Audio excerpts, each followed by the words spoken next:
Hello, listeners. It's Gunter Swoboda here with some exciting news. We're on the lookout for sponsors to join us on our incredible journey with Inspired Change with Gunter.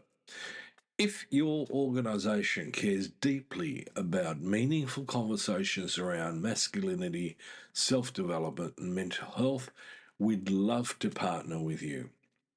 Our podcast has a wonderful, dedicated audience committed to personal growth and positive social change. By sponsoring Inspired Change with Gunter, your brand will connect with listeners who truly value thoughtful discussion and support initiatives that promote real transformation. We're incredibly proud to be ranked number one in Australia and number 5 in the USA on FeedSpot's top men's mental health podcasts. For more information on how to become a sponsor, please reach out to Miranda.Sapon, our showrunner and executive producer. We'd love to explore how we can work together to inspire change. Now, thank you for your continued support, and let's keep inspiring change together. You're listening to Inspire Change, a broadcast that strives to educate, motivate, and empower men to challenge traditions of masculinity. To guide us through the intricacies and intersections of emotions, relationships, and male identity is renowned psychologist, author, and speaker Gunter Swoboda. This is Inspire Change. Before I begin the actual podcast, I would like to respectfully acknowledge the Gadigal people of the Eora Nation, who are the traditional custodians of the land on which I work. I would also like to pay my respects to their elders past and present. Welcome everybody to another episode of Inspire Change with Gunter. I'm your host. Welcome back everybody to Inspire Change with Gunter. I'm your host, Gunter Swoboda, and the founder of Making Good Men Great, a whole approach to deconstructing patriarchy for a better self and society.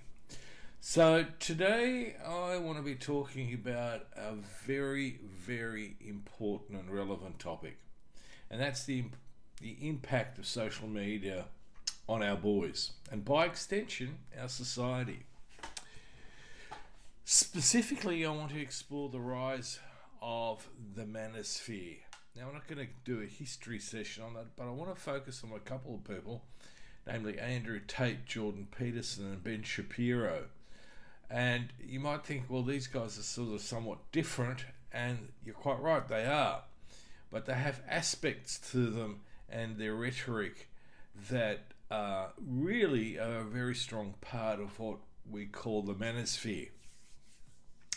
And what I want to do is I want to look at the whole area, the whole topic, through the lens of my Making Good Men Great framework. And I want to do that to understand what the pitfalls, challenges, and opportunities are for positive transformation. So when we talk about the influence of social media on boys, we're really talking about a medium that has become a primary space for social learning. Now, back in the day, my day, family members, teachers, or community leaders were the big shapers of values and identity. And there were differences. I'm not saying that it was a sort of, a McDonald's approach to living. It was, per se, different opinions, but there was a significant difference in how we dealt with each other around that. One of the problems is that today, a single viral video or commentary on TikTok, YouTube, or Instagram can deeply impact how a teenage boy sees himself and the world. Now, you might think that that's an exaggeration, but as someone who's worked with teenage boys for over 30 years, I can tell you it's not. I saw a significant shift from the introduction of smartphones and the emergence of social media apps. Now, boys navigating adolescence have always been in a bit of a vulnerable space. can go back and look at books like Lord of the Flies or watch the movie. So we're not talking about an entirely new phenomena.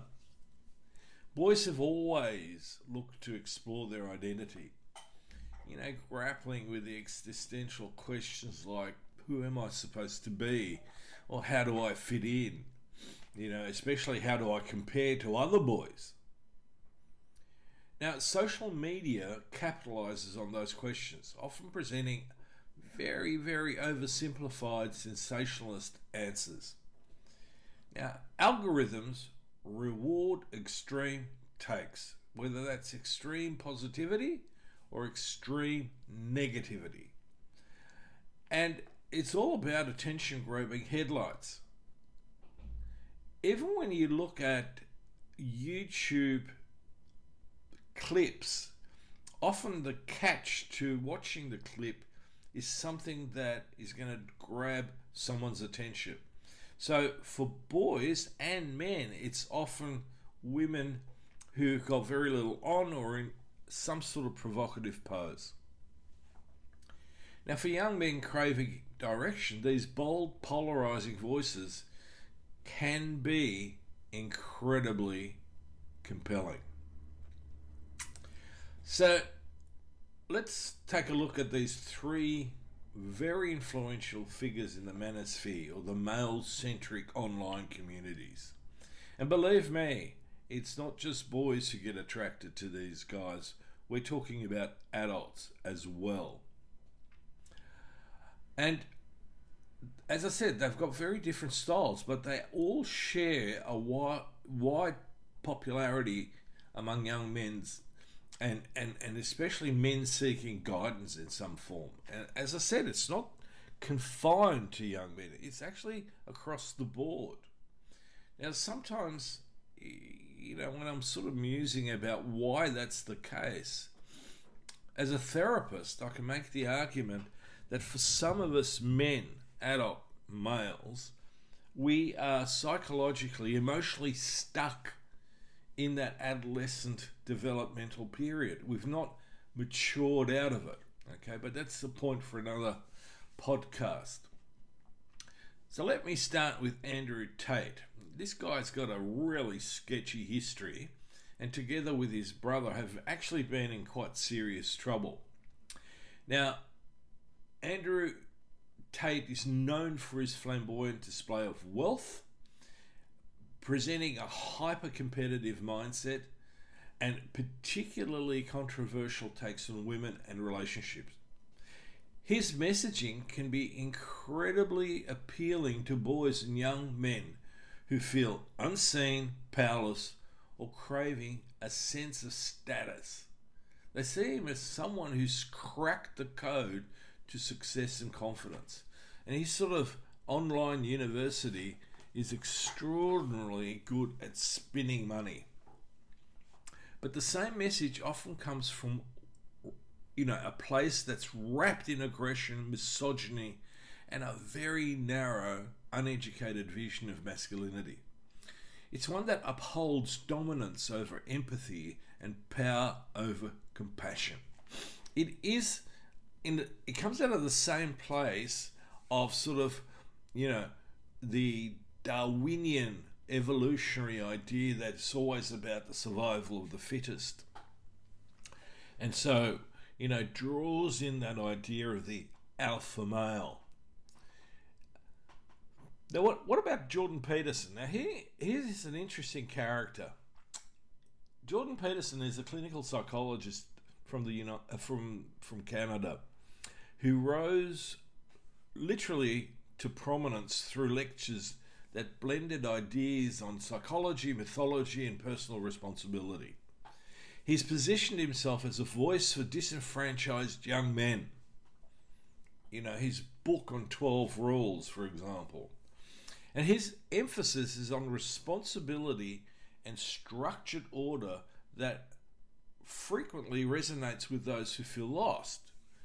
If you haven't got a plan in life and then someone hands you a plan and goes, follow this and you'll be okay, that's very, very attractive. The problem, and I've got no problem with that bit,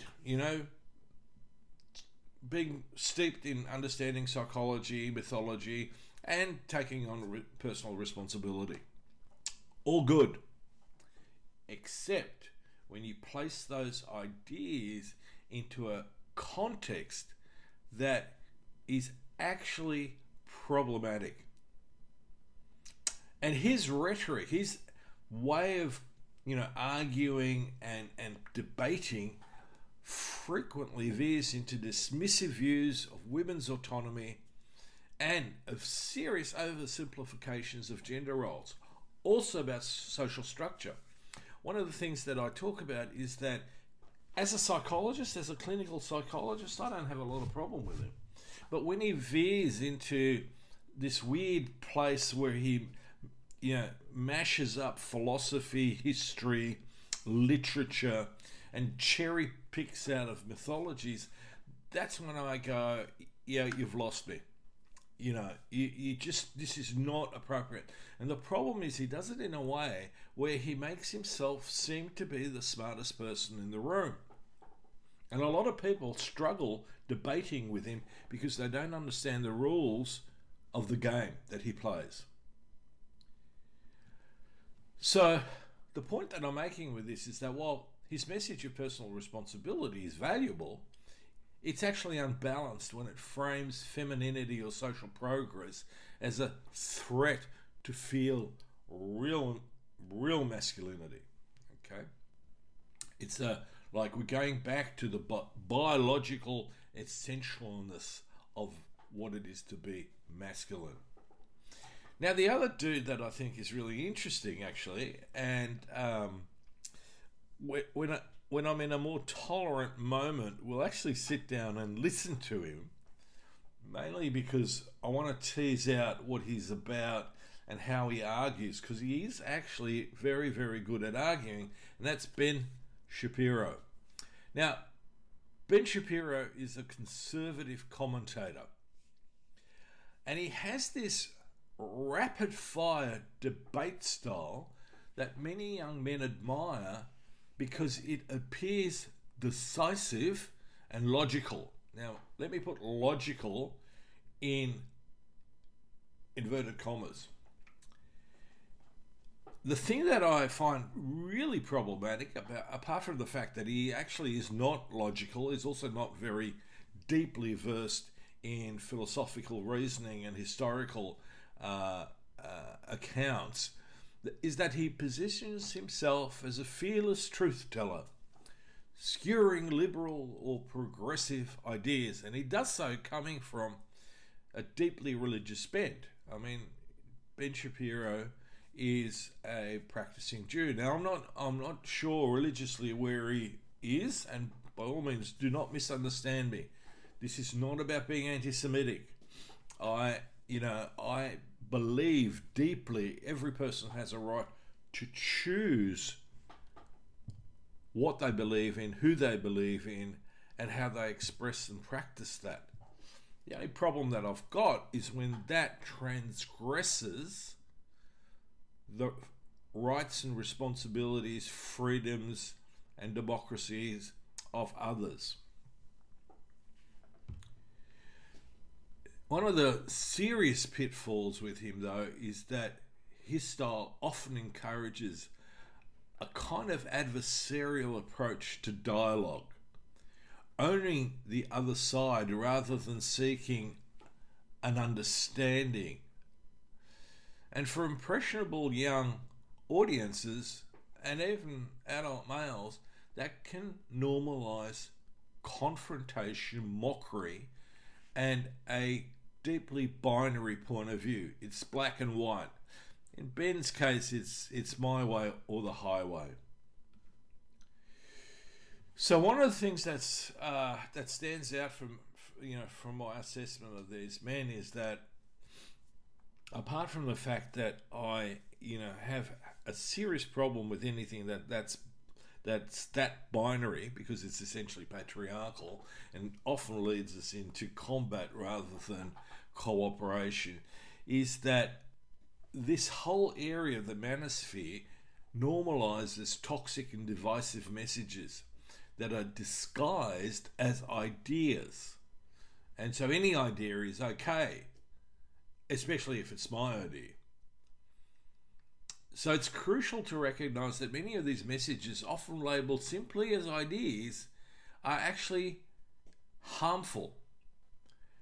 And technically speaking, need to be unmasked. Now, the free speech warriors are going to get upset here. Believe me, I'm into free speech, but I'm also into free speech that is respectful, that is clearly thought through, and that is not combative, derogatory, or basically a dismissal of the other. And if you think about certain politicians in today's current environment, there's a lot of that going on at a political level, let alone on a one-to-one basis. So if I take a look at all of this through the Making Good Men Great framework, then we need to see the manosphere for what it is. Now, the Making Good Men framework is basically anchored in the following ideas. It's about self-awareness, empathy and connection, accountability, a growth mindset, and social responsibility. And when we line up the manosphere narratives next to the MGMG framework, a few problems become evident. A lot of it has to do with emotional suppression. Instead of fostering self-awareness, some of these influences elevate toughness and stoicism above all else. Boys get the message that if they're struggling emotionally, they're weak and should either hide it or power through it in ways that might either be aggressive or abusive, and that's not necessarily, by externalizing it, by taking it out on others, but they often take it out on themselves. They internalize that aggression or abuse. And the psychological sort of belief set that comes out of this is that I'm not good enough and I need to strive for better. It also brings with it an us and them mindset. That whole notion of this competitiveness, and it's not being competitive with yourself, which is what I think is okay, but it's competitive in the context of beating someone else. And then the other part to that is the scapegoating of women, especially feminists, right? Wherein it undermines the idea of equality, of respect for one another. And this directly links into the erosion of democracy. So life in that context is about having combative social relationships rather than fostering mutual understanding. So your neighbor becomes your enemy and your house becomes your castle, your and with a moat around it. Another aspect of this is that there is a distinct distrust of vulnerability, and that goes with the first point about emotional suppression. Vulnerability is key to building honest relationships, whether they be romantic, platonic, or professional. If you've been told you've got to win at all costs, you're less likely to reveal any perceived softness, any perceived empathy. The other part to this is that the manosphere promotes essentially a lack of real accountability. On the one hand, they're talking about being accountable, but on the other hand, they're saying it's not your fault.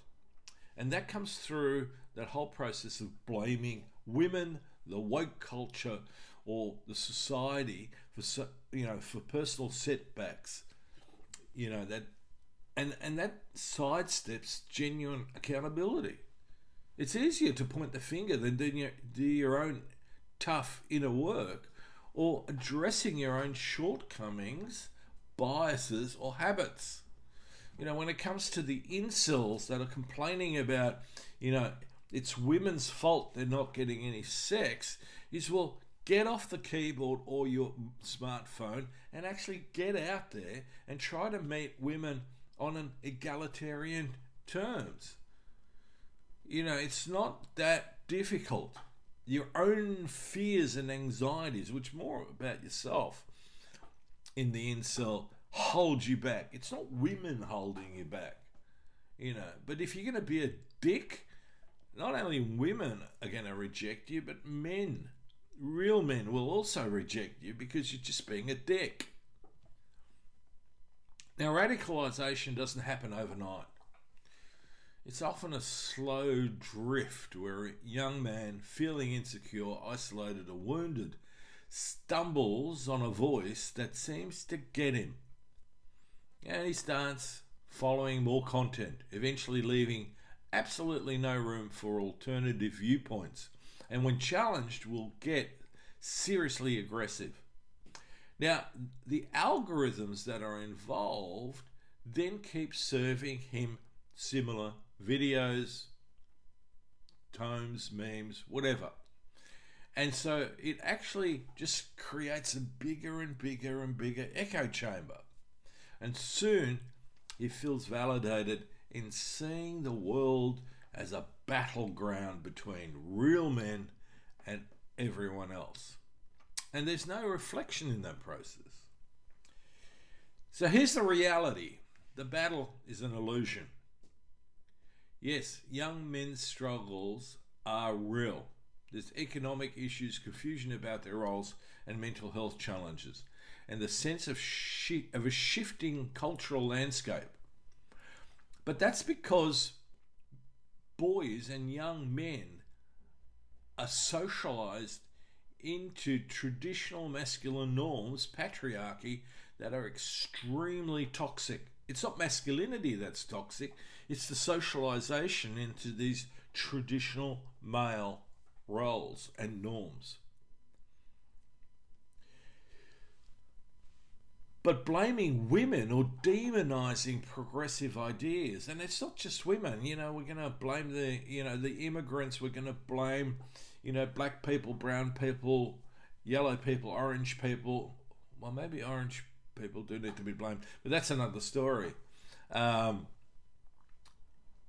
all of these things are not, a way to empowering yourself. Blaming the other isn't a solution. It's simply a release valve for anger and fear. So you're exposing what you're trying to hide. So what's the more constructive route about this? And so at this point, I'm going to go, whether you're a bloke listening to this or a woman listening to this, I'm going to talk to you from a parent's perspective to a parent. Now, as parents, we are in a unique position to help and socialize our boys' development and help them to navigate the complexities of masculinity in today's world. It's essential to create an environment where they can learn, grow, and express themselves, and without a level of authoritarianism.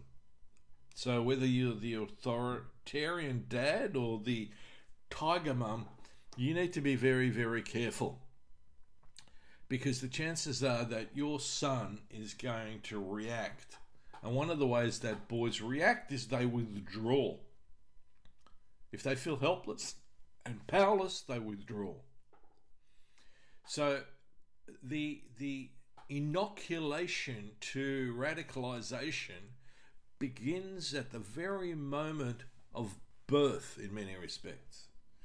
It's, the attachment relationship that we build with our boys, where they're unconditionally loved, where they're allowed to explore stuff relatively freely, obviously with some risk management there. But, you get the picture.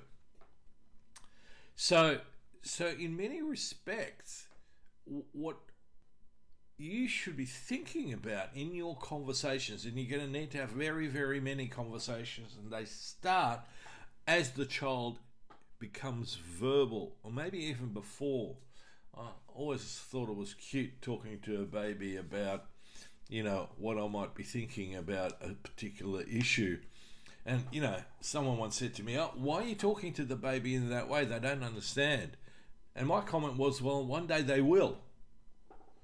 So the idea is conversations are based on the idea of growth, of evolution.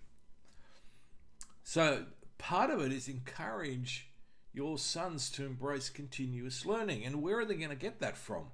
Well, here's the clanger. They're not going to get it from social media.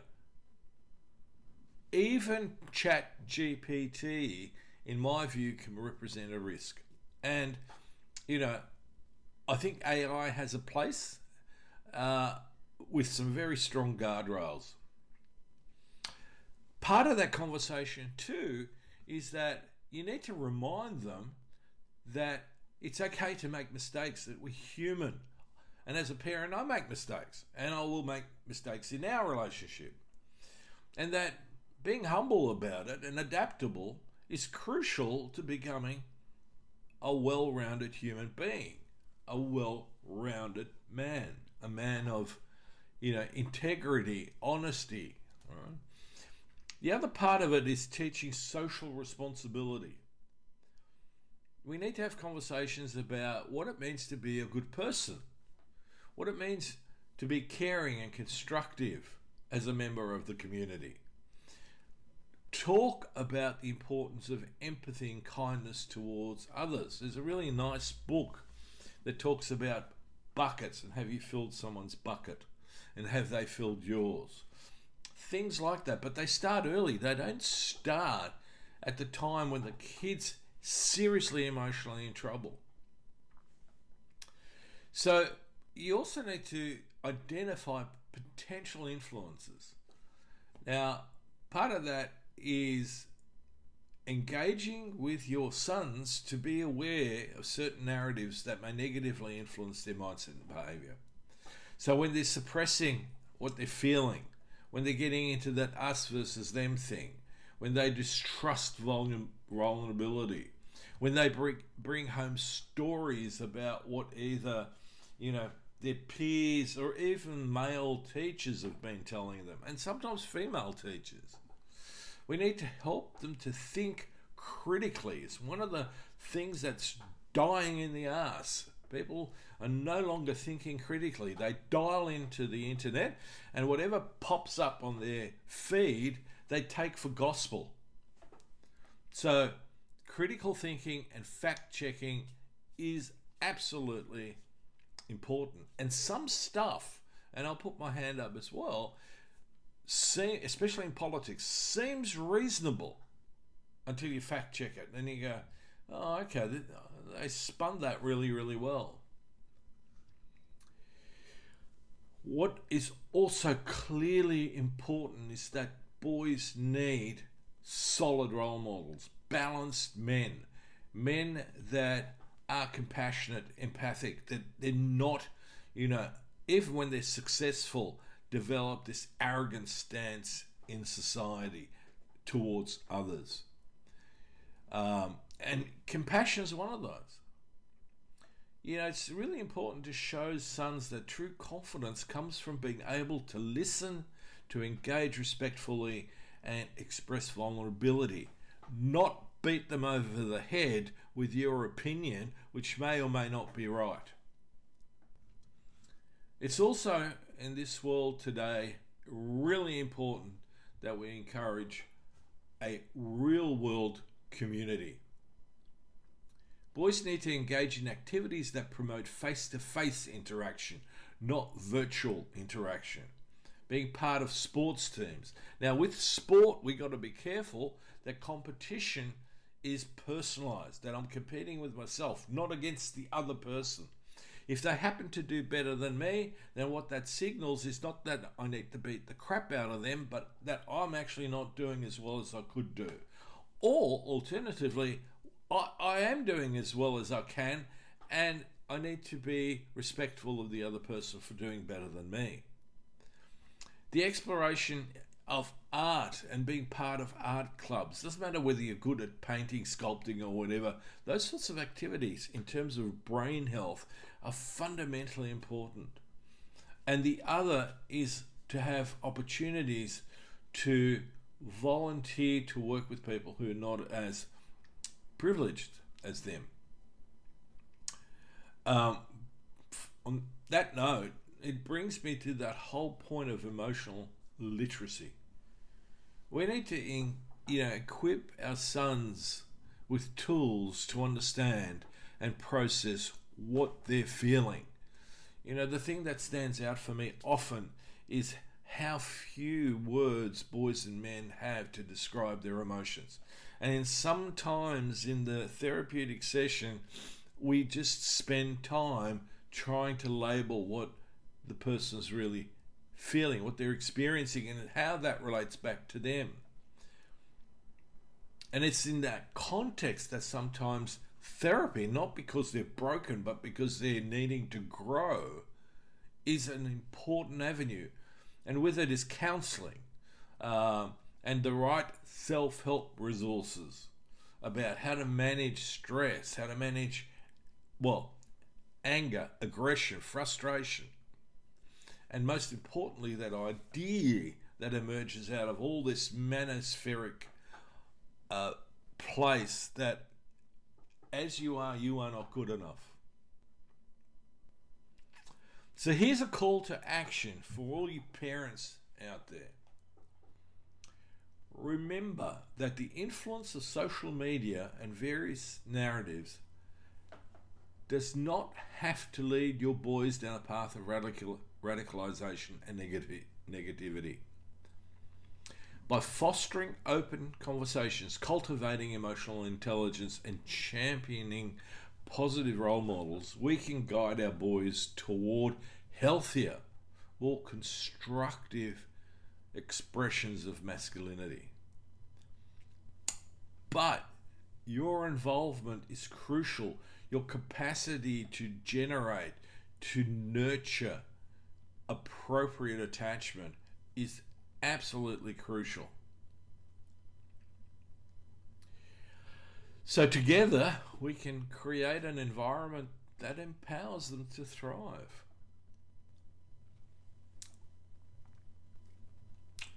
So if you found this episode valuable, let me invite you to share it with others.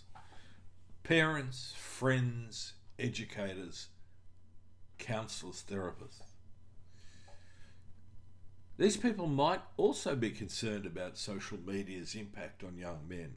I've heard professionals, scientists and, people out of the helping profession legitimise the use of social media the way that it is. I think that's a big mistake.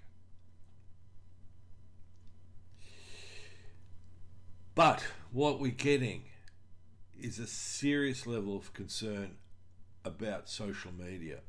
But in many respects, social media in of itself is insufficient. Social media needs a ripe ground to take root in. It's a bit like throwing out a seed into the soil. If the context, if the stuff is all there to make it grow, it'll grow. And it doesn't matter whether it's good or bad, it'll grow. So join me next time on Inspired Change with Gunter, where I'm going to take a look at even deeper, more possibly more confronting issues about masculinity in a rapidly evolving world. In fact, as I'm talking, I'm thinking about the fact that I still haven't watched Adolescence. I've watched the sort of trailers, I've listened to commentaries. I haven't personally watched it yet because I've been absolutely flat out.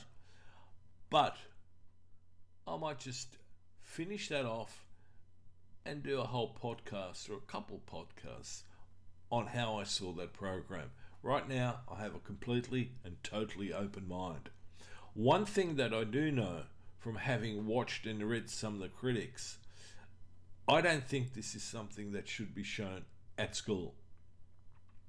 Not without very well-trained people. But again, my opinion on that is suspended at this point in time, and we'll take that up another time.